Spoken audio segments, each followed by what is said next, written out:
This is Gene Key, Skyserve, Texas News. From the Texas News Brief, the Texas Department of Public Safety seized nearly 270 pounds of marijuana last week, worth more than $1.6 million, during 3 traffic stops in the Panhandle. DPS officials posted about the drugs on Facebook, saying state troopers stopped all of the drivers in Oldham County west of Amarillo for traffic violations.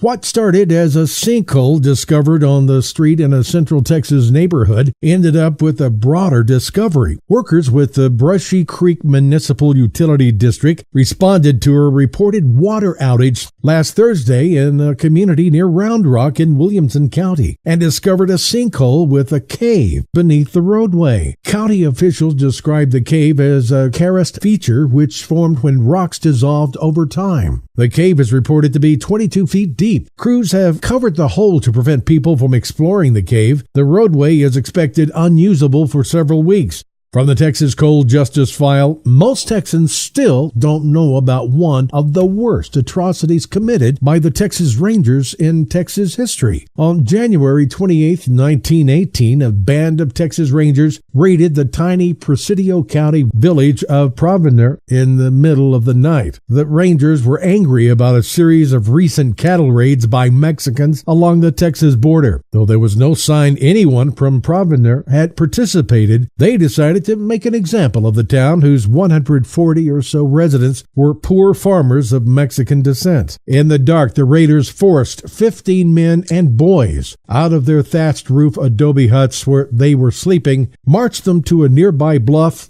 and murdered them all. The Rangers claimed an ambush by the villagers started the murderous melee, a story that went largely unchallenged until now, when archaeological research proved that all of the bullets fired that night were government-issued. On a sunny Sunday afternoon, the end of January, about 400 people gathered in an auditorium at the Texas Capitol to commemorate the 100th anniversary of the deadly massacre. Announced at the gathering a plan to place a historical marker nearby. No criminal charges were ever filed against the Rangers, though the legislative inquiry did lead Governor William Hobby to disband Company B, the group that led the massacre. James Monroe Fox, the ringleader, retired voluntarily and was rehired by the Rangers just a few years later. This is Gene Key reminding you to visit us on YouTube, Facebook, or Tumblr at Skyserve News Service.